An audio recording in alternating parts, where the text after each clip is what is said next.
Yeah, so I was saying I really enjoy seeing all of you. Um, Seeing some of you again who are in the last class, seeing some people I haven't seen in a while coming to class, and a few new people as well. So everybody, you're welcome. I I have been trying to find a way to talk about faith for years and years, trying to understand this phenomenon, which is it's so important for a life well lived, quality of faith. And yet it's elusive. It's quite elusive. And because it's not about words, when we use words, we're like dissecting things, we're pulling things apart, we're showing how this compares to that. And the whole activity of that sometimes doesn't touch the reality of faith, which is so much about the whole of our being responding, and not just simply something more analytical or so forth. So it's a difficult thing to talk about, but I feel it's really important that, in most of our lives, there are these parts of the mind that take over that are not about faith or trust, that try to control, that are coming from fear. And that's often where control is coming from. Or shutting things down, dampening things down. That's often where depression comes from, in its extreme form of just the way that certain things in us that don't trust life start to make it predictable by despair, if that makes any sense. If we can keep up a certain kind of attitude of woe, hopelessness, in a funny way, the world becomes more predictable, more controllable. And there's this thing called life, which is so unpredictable, really. Life can turn on a dime, both in terms of things we think of as good fortune and things that we think of as bad fortune. Someone very close to us can suddenly become ill or disabled or die. We can meet somebody who changes our life around, enriches us in ways we never even thought possible because we didn't know they were possible. We can receive a new opportunity, a new job. Life has these twists and turns. And the quality of faith is the quality of heart. I'll use that specifically. It's not a quality of mind in the sense of thoughts and conceptual thinking. It's more a quality of heart, sometimes a quality of belly, that is able to meet experience as it arises with a sense of, I can do this.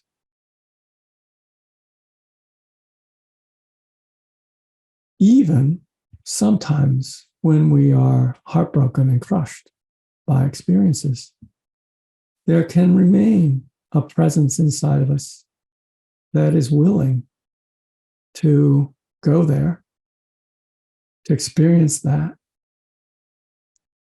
to keep going with the stream of things, the stream of events. There's this quality.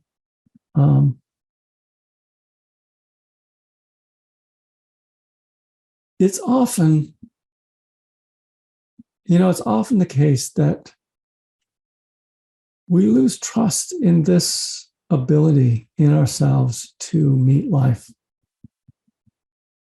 sometimes it gets transferred out and projected onto life, like life is untrustworthy, life is bad, people are no good, so forth. But the more that I live with it, the more that I work with people, the more I see that there's actually an inner something that we lose trust in, that then makes the world look unmanageable and unsafe and a bad place to be, where anything can go wrong and we have to control everything. And, I'm being a little bit dramatic about it. Sometimes it is dramatic. Sometimes people get in very dramatic places, but sometimes it's also more subtle. It's a way that we don't trust our ability to meet life. And as a result, we get disconnected from life. We lose that ability. Sometimes it's through trauma. Sometimes it's actual events that happen to us that are quite unfortunate. But some people have very unfortunate events and somehow meet them and other people don't. And as I've wondered about that, again, I keep coming back to something that's inside that really matters. And as I was thinking about how to present this, the word emergence sort of came to mind. It's not a common word people use. It's the root of the word emergency, but that isn't actually what I'm thinking of here. Is that life as it's lived just keeps arising moment to moment. The new day dawns. There are conditions there to be met moment by moment. And there's a quality which is trusting emergence within ourselves to meet those challenges. So that if you think of this as, there's the external circumstances that are present, that have their twists and turns and challenges. But there is then an inner attitude where one trusts or doesn't trust one's ability to meet them. Or do you trust your ability to meet the circumstances of life as they arise? It can be big, it can be trivial.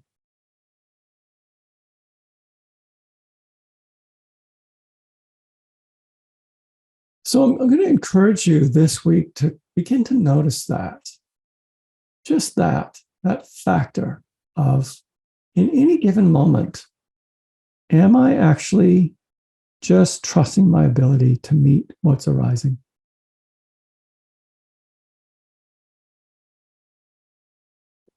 I'll give you an example of a place where we do that pretty spontaneously. Let's say there's a good friend who comes. It's the nature of a good friend that you're kind of relax with them. You're open with them. And the conversation just happens. You kind of trust that what needs to be said will emerge in that context with the friend being there. You don't feel necessarily like you have to control the conversation to be able to get a word in edgewise or cover your agenda. Maybe you don't even have an agenda.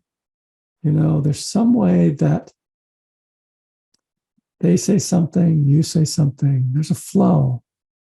And there is a trust that, at least with this person, not with everybody, with this person, you'll know what to say in the moment when it's time to say it. And things kind of flow that way. You may also have these moments where you don't have that trust. If you're a little socially anxious like myself, you go into a situation where there are strangers and sometimes things freeze up. Sometimes there's just a not trusting. Not trusting, not really, it's not like you think these are dangerous people. You might project that judgment on them, but maybe you're not even doing that. But there's just a sense of not trusting that, what there is to be said will emerge. You have the skills to do that. It's a very common thing if you're shy or you're a little socially anxious. Extroverts have an easy time with that. Introverts have a harder time with that. And for now, it's not about you're supposed to turn yourself into an extrovert in this class to show that you trust yourself. Not saying that at all. But I'd like you to just notice with mindfulness that frontier of the moment. And though when those moments are when you actually relax and trust that whatever is needed will emerge in yourself, versus those moments where you seize up a little, you might start planning, you might seize a hold of something and be some fear present. As I've observed it, it's fairly complex. And again, I don't want to create an idea that in order to have faith, you have to be in this constant state of trusting emergence. But there is a process to it. There is a coming to lean into it more and more.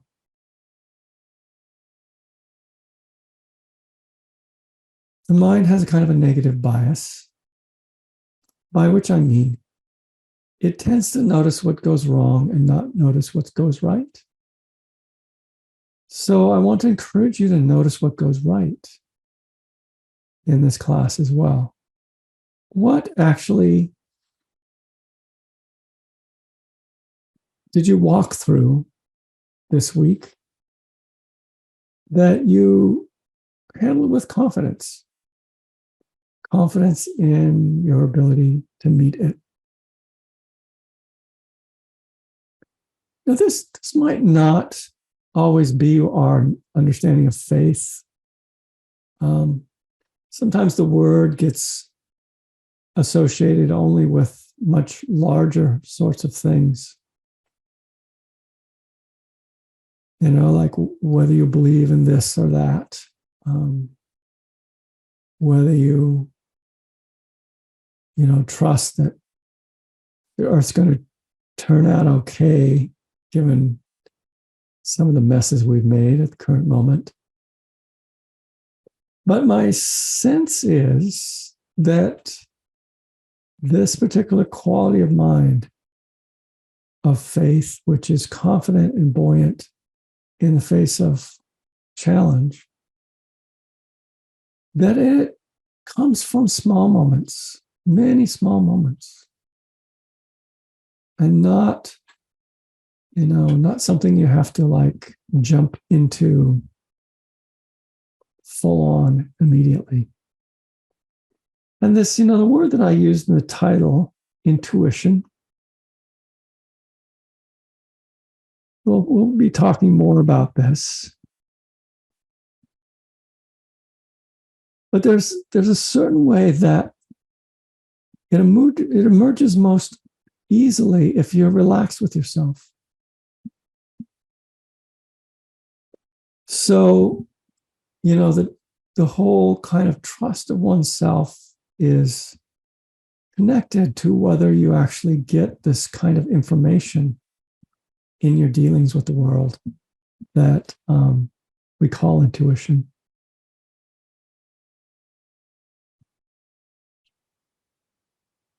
When we are, I'll use the current term, in the flow, we're in a stream of connection with life. I'm sure everybody has experienced this at one form or another. Maybe it's not something frequent. Maybe it was a very rare event, but most people know what I'm talking about, where you actually feel like you're in the stream of life. And there's a felt sense of connection and meaning. And there's kind of a trust that things will show up when you need them, and that you'll be able to meet whatever shows up. That kind of feeling, which is an immersion in life,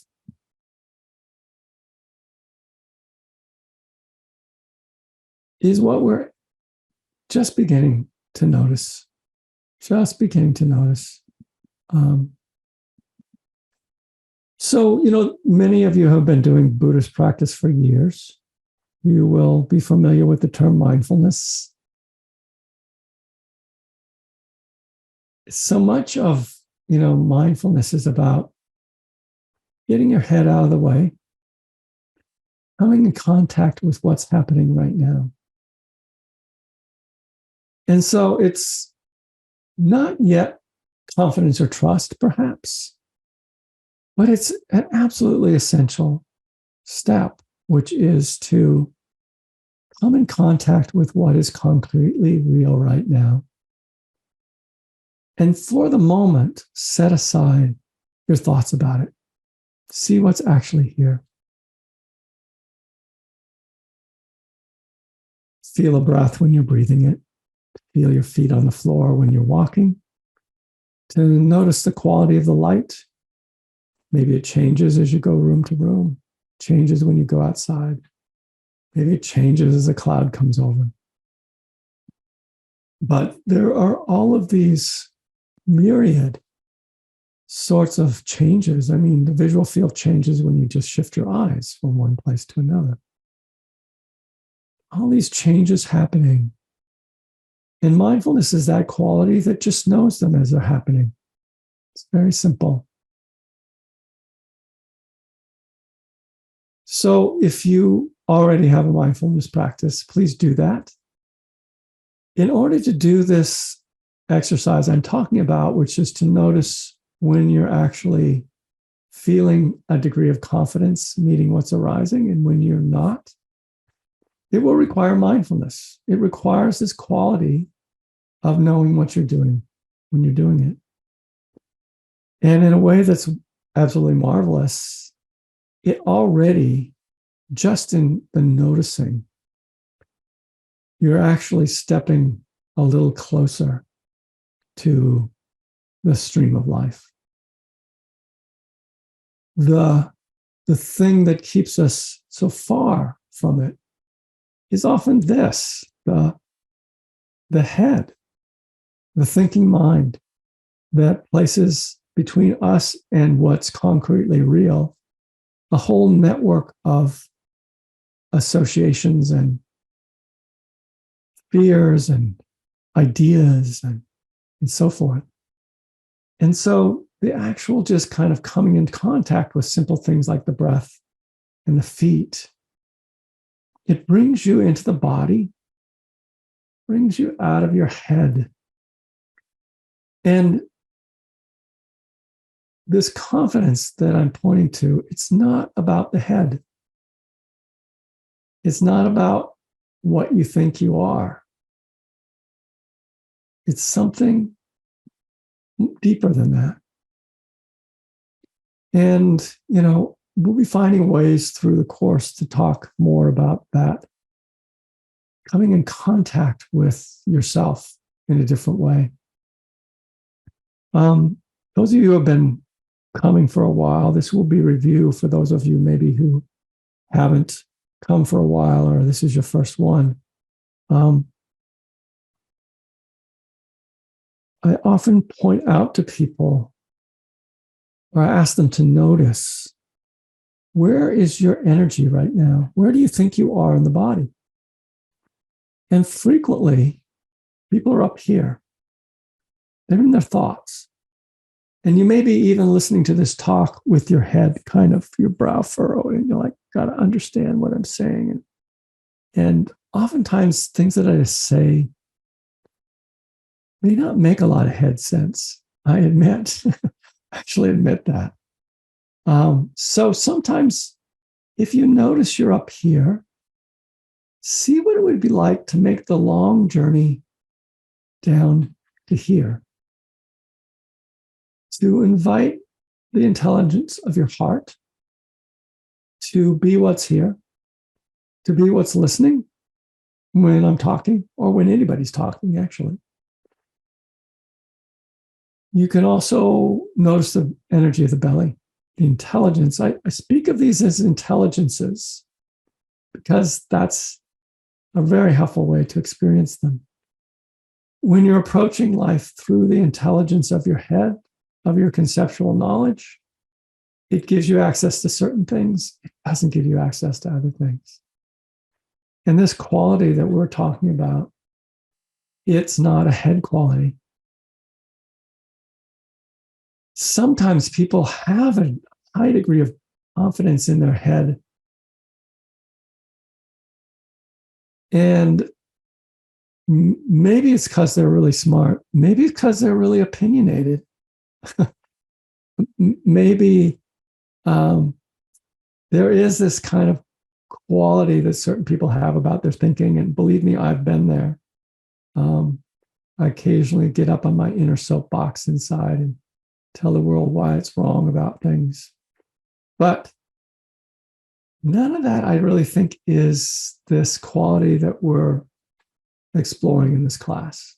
That kind of mental confidence, that sort of, I know it all. I know how it is. I know how it should be. I know how to make this come about if everybody just follow what I say.